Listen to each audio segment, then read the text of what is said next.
Salut à toutes et à tous, vous regardez l'édition spéciale de Décrypter l'Afrique, la quotidienne, un format en quelque sorte expérimental que l'on pourrait surnommer Doc à l'appui. Durant les minutes qui viennent, je vais vous démontrer, document à l'appui, que les chiffres de la dernière élection présidentielle en Côte d'Ivoire ont été grossièrement truqués.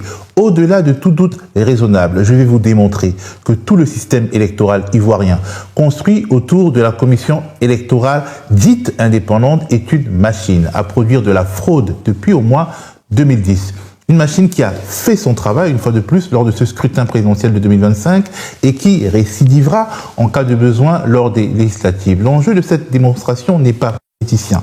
C'est un enjeu historique et scientifique. Celles et ceux qui ne sont pas intéressés par la vérité, pour la vérité, sont priés de passer leur chemin. Les autres, prenez le temps de regarder.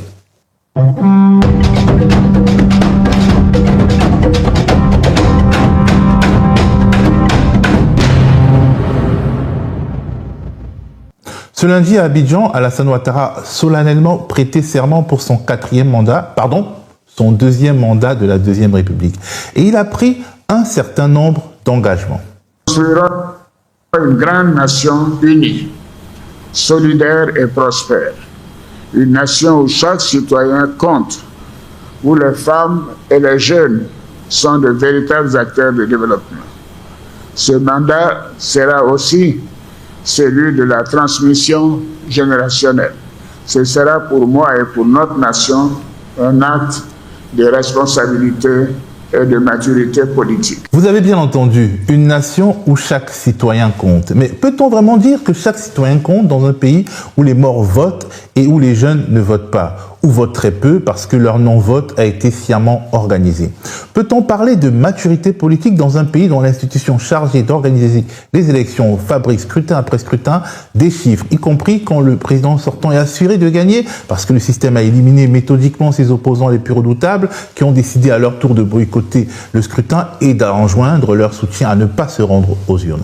Dans les minutes qui viennent, je vais partager avec vous des preuves qui attestent que la dernière présidentielle en Côte d'Ivoire a été truquée. Plus précisément, les taux de participation. Prenons le document produit par la commission électorale qui compile les résultats officiels région par région, département par département. On voit cette région de la Bagoué, par exemple, avec un taux de participation de 95,48%. Seulement dans le département de la Bagoué, on voit d'autres départements, pardon, seulement dans la région de la Bagoué, on voit d'autres régions avec composant chacune plusieurs départements où les taux de participation peuvent être élevés, mais sans aller jusqu'à ce taux qui est quand même assez étonnant. On voit le Folon, la région du Folon, où le taux de participation est de 98,70%. C'est quand même un taux de participation qui n'est pas habituel pour un scrutin. Il faut savoir qu'il y a les élections, c'est quelque chose qui relève un peu du big data. Il y a des données sur les élections partout dans le monde et les taux de participation de 98,70% dans toute une région, c'est quasiment impossible. Dans le Kabadou, par exemple aussi, on voit un taux de participation de plus de 97%, 97,94%. Et puis, toujours dans les régions, une région du Nord, par exemple le Ouorodougou ou le Poro, ce sont des régions où finalement le taux de participation arrive au-delà du taux symbolique de 90%. Le Poro 93,40% et le Ouorodougou 94%. Ce sont des taux de participation assez incroyable. Alors, on va continuer à regarder les taux de participation, mais on va constater que tous les départements dont le taux de participation sont supérieurs à 90% sont situés dans une seule région du pays, le Nord, lieu de monopole politique du RHDP d'Alassane Ouattara. Est-ce que cela s'explique seulement par une forme de surmobilisation ? À ce point, non. Alors, j'ai extrait pour vous le top 10 des départements au taux de participation les plus élevés. On va regarder ce document, ce top 10. Le département de Kani, 99,08%. Le département de Minignan, 98,92%. Cagnasso, parce que là il y a une région, mais il faut sauter, le département de Cagnasso, 98,53%, le département d'Odjéné, 98,13%, de Mbengue, 97,68%, de Séguélon, 97,54%, de Pong, 96,90%, de Boundiali, 96,60%, de Madinani, 96,09%, de Samatigila, 95,15%, et le département de Kouto, 95,09%. Or, que nous disent les taux de participation, de tels taux de participation? Prenons celui du département de Kani, à 99,08%. Sur 33 523 inscrits, il y a eu officiellement 33 298 votants. Donc seulement 25 personnes dans toutes les préfectures, toutes les sous-préfectures de tout un département qui n'ont pas voyagé, qui n'ont pas voulu, qui n'ont pas refusé de voter, qui n'étaient pas malades, qui ne sont pas mortes. Et en fait, il faut toutes ces conditions. Il faut qu'il n'y ait que 25 personnes parmi toutes ces personnes. Et entre la révision de la liste électorale et le jour du scrutin, il faut qu'il n'y ait pas eu plus de 25 décès. Parce que la révision électorale est arrivée, a eu lieu 1 an environ avant le début du scrutin. Même si l'on considère que tous les morts ont été extraits du fichier électoral lors de la révision de la liste électorale en fin 2024, et que l'on prend en compte le taux de mortalité moyen en milieu rural en Côte d'Ivoire, car le département de Kani est un département rural, ce taux étant de 12,5 pour 1000 par an, le taux de participation théorique maximum, si absolument personne ne voyage, si absolument personne n'est cloué au lit, si absolument personne ne suit le mot d'ordre de boycott de l'opposition, devrait être au maximum de 98,75% à tout casser, juste en enlevant les morts selon les taux de mortalité classiques de la région. Mais là, on est à 99,08%. Or, on sait en plus qu'en Côte d'Ivoire, la quasi-totalité des morts ne sont pas automatiquement extraits des listes électorales. Ce n'est pas moi qui le dis. C'est la commission électorale elle-même. Regardons cet article du quotidien en ligne L'Infodrome, le quotidien ivoirien L'Infodrome. C'est un article qui est daté du 15 mars et son titre d'ailleurs est tout un poème. Liste électorale, la CEI admet la présence de défunts mais assure qu'ils ne voteront pas.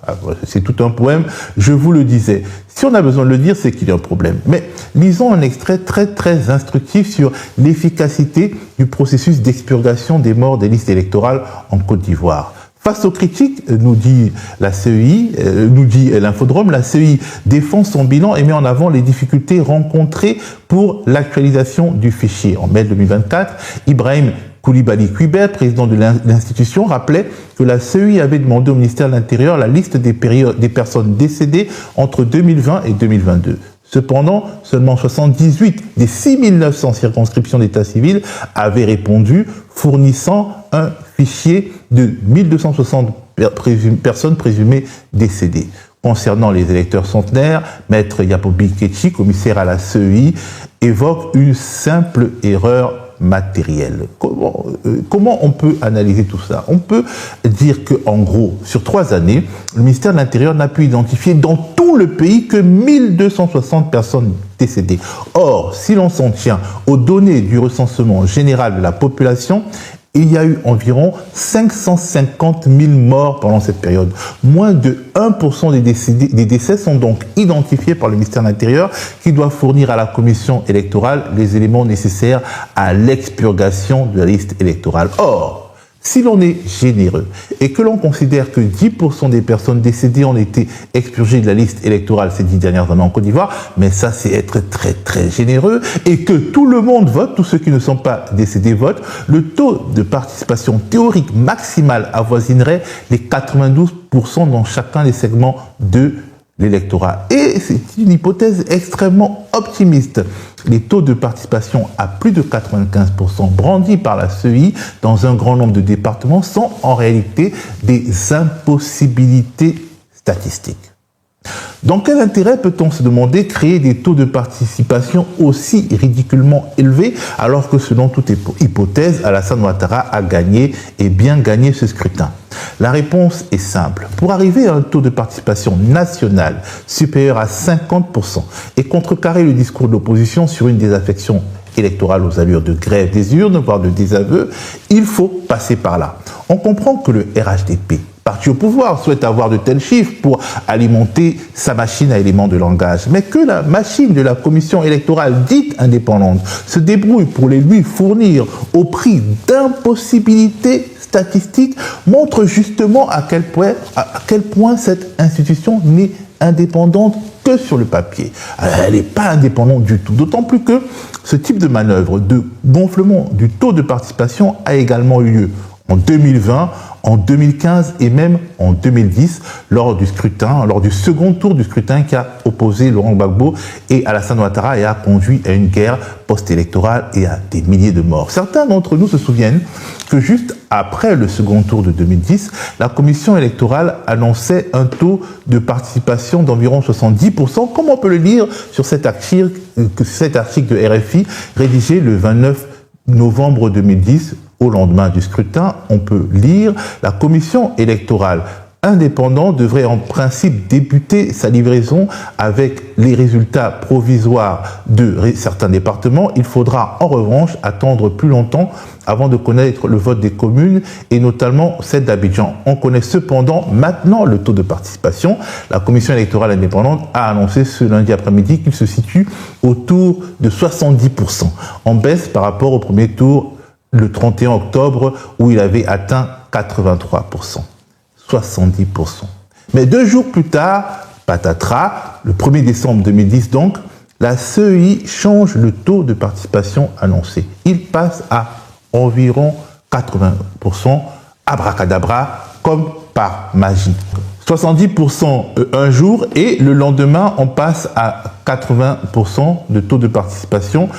Plus de 10% en quelques heures. L'enjeu à l'époque était important. Une baisse de 13% du taux de participation signifiait que le report de voix d'Henri Konan Bédié, qui avait eu 25% au premier tour, au profit d'Alassane Ouattara, qui avait eu 32%, était insuffisant pour prendre le dessus sur Laurent Gbagbo, 38% au second tour. Or, à taux de participation quasiment équivalent, 83% contre 81% au final, officiellement, je le disais, la victoire de Ouattara s'annonçait plausible. Le taux de participation s'était donc adapté, en passant de 70 à 81% pour les besoins de la cause. Pour en rajouter au caractère absolument douteux des taux de participation dans le nord de la Côte d'Ivoire en 2025, figurez-vous qu'ils sont et de loin les plus importants que les taux officiels dans le même nord en 2010, alors que l'enjeu du duel Gbagbo-Ouattara était d'une importance beaucoup plus grande que celle de ce scrutin gagné d'avance en 2025. Au second tour de 2010, 0 département dans le Nord n'avait un taux de participation supérieur à 95%, alors que la liste était toute nouvelle et donc moins fournie en morts, si on peut dire. 3 départements avaient un taux supérieur à 90% et au tour unique de 2025, 13 départements ont un taux de participation supérieur à 95% et plus de 20 départements un taux de participation supérieur à 90% pour un scrutin couru d'avance. Incroyable, n'est-ce pas? Au-delà des résultats et des taux de participation, une chose frappe lorsque l'on compare la pyramide des âges sur la liste électorale de 2025 en Côte d'Ivoire et la vraie pyramide des âges telle que nous la révèle le recensement général de la population et l'habitat.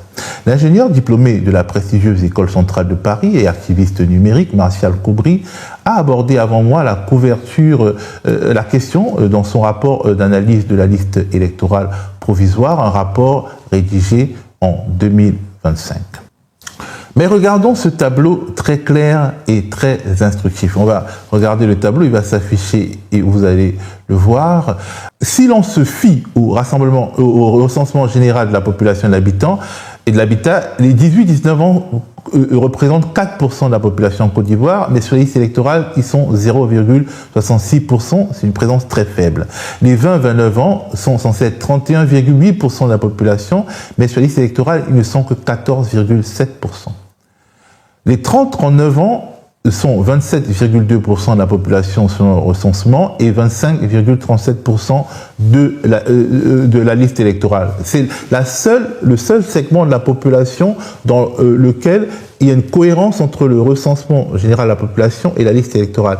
Et ça se comprend parce que c'est la génération, en tout cas en grande partie, la génération de celles et ceux qui ont été enrôlés pour l'élection présidentielle de 2010 et donc qui ont été bien enrôlés de la manière la plus exhaustive, la plus inclusive possible. Maintenant, on va aux 40-49 ans, on voit qu'il y a une surreprésentation. Il y a 17,1% de la population qui a cet âge selon le recensement, mais 26,22% de la population électorale qui a cet âge. Donc une surreprésentation de 153,3%, une surreprésentation de 147,9% des 50-59 ans, une surreprésentation des 60-69 ans de 178,5%, une surreprésentation des 70-79 ans de 204,2% et une surreprésentation des 80-89 ans de 440%. Les 90 ans et plus, ils sont surreprésentés au niveau de 760%. C'est la preuve que les morts votent en Côte d'Ivoire. Cette surreprésentation montre qu'en fait, il s'agit de personnes qui sont mortes, mais qui restent sur la liste électorale.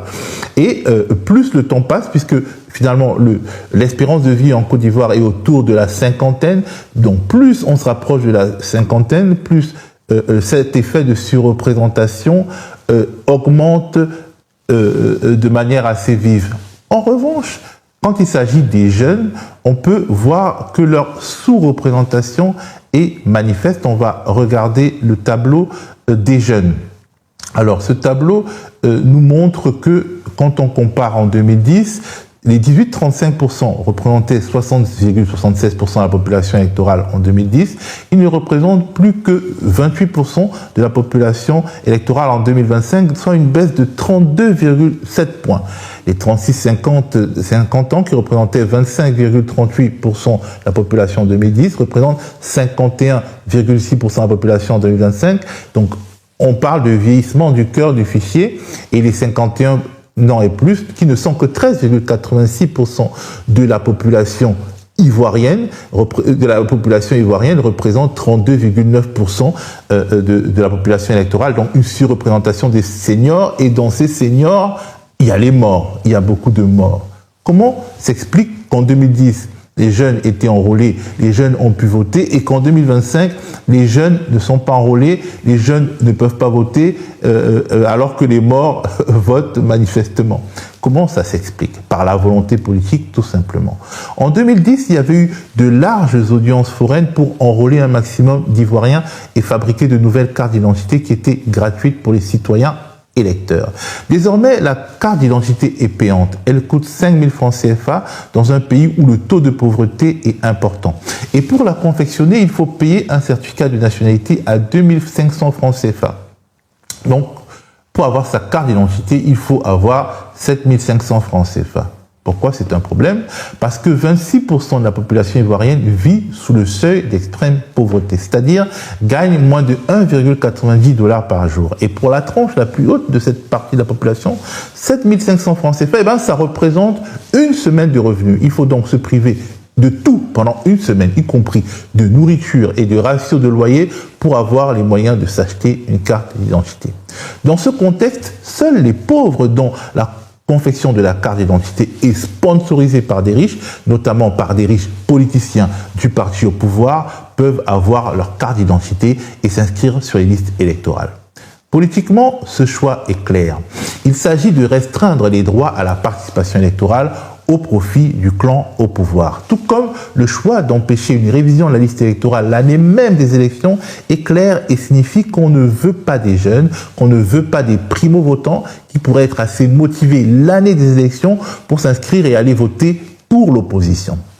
Ces pratiques structurelles d'exclusion électorale ont été analysées par les auteurs Ndongo Sambasila et Fanny Pigeot dans leur livre « De la démocratie en France-Afrique », une histoire de l'impérialisme électoral. Alors ce livre, vous pouvez l'acheter dans les bonnes librairies. Alors les deux auteurs, Ndongo Sambasila Et Fanny Pigeaud développe un concept fort et assez éclairant, l'eugénisme électoral. Un concept qui explique que le soubassement des fausses démocraties électorales en France-Afrique consiste à choisir qui peut être élu, mais également qui peut voter. En Côte d'Ivoire, en 2025, le pouvoir a écarté les candidats de tous les partis d'opposition représentés à l'Assemblée nationale. Il a donc choisi qui pouvait être élu de manière assez radicale. Il s'est débrouillé pour exclure un grand nombre de jeunes citoyens, surtout ceux qu'il n'a pas enrôlés lui-même, qui n'ont pas pu jouir de leurs droits d'électeurs. Le RDR d'Alassane Ouattara et la rébellion de Guillaume Soro avaient justifié leur action violente en 2002 par l'exclusion, le fait que certains Ivoiriens étaient privés de cartes d'identité notamment. Aujourd'hui, on est en mesure de prouver qu'il existe une exclusion électorale structurelle en Côte d'Ivoire. Regardons par exemple ce tableau réalisé par Martial Cobry qui compare les statistiques démographique du recensement général de la population électorale. Ce tableau, il est très instructif. On voit qu'il y a des régions relativement mieux représentées. Le nord, le nord-ouest avec le Denguele et les Bafing, où 40-50% à peu près de la population se retrouve dans la population électorale, avec le département de Béléban, qui est le seul qui a un taux de représentation électorale de plus de 50%. Dans le nord, le Poro, le Tchologo, le Hambol, on a des taux de représentation de 30 à 40%. Dans le centre, le Béké, le Bélier et l'Ifou, on a environ 30 à 40%. Mais quelles sont les régions les plus sous-représentées, c'est-à-dire les régions dont le taux de participation électorale est autour de 20 à 30%.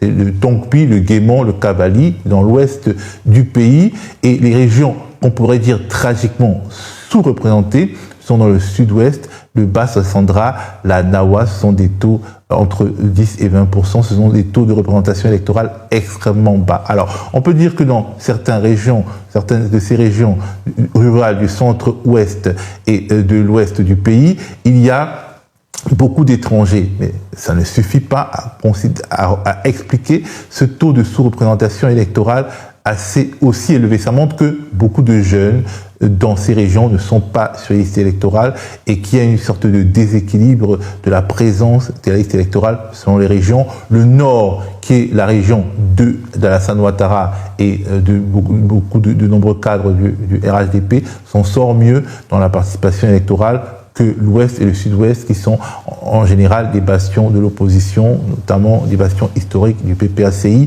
On voit que dans les zones du centre qui ont participé au pouvoir, en tout cas jusqu'en 2015, autour de 2015-2020, eh ben, il y a une meilleure représentation que dans l'Ouest, qui a été plutôt marginalisé dès la prise du pouvoir d'Alassane Ouattara.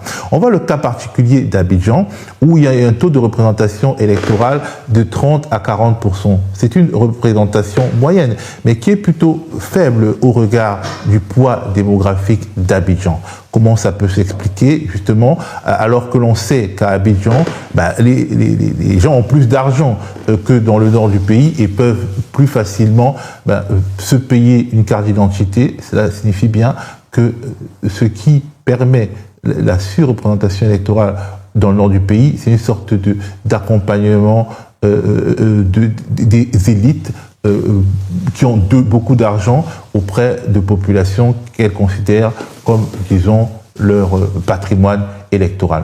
Alors donc, on voit qu'il y a une vraie question, une question d'exclusion électorale des jeunes, d'exclusion électorale de certaines régions. Il y a une question de fraude électorale, de surreprésentation de personnes qui sont censées être mortes parmi les personnes qui figurent sur les listes électorales, et également que ces personnes qui sont censées être mortes, qui ne peuvent qu'être mortes, font partie quand même du corps électoral actif, c'est-à-dire celui qui vote dans des régions qui sont toutes situées dans le nord du pays. Dans le nord du pays, il y a une meilleure représentation sur les listes électorales au regard de la population générale, et dans le nord du pays, il y a un survote qui peut être de 3-4 fois plus élevé que dans d'autres régions du pays, ce qui crée forcément des déséquilibres, ce qui crée une exclusion, la fameuse exclusion pour laquelle la Côte d'Ivoire a connu une guerre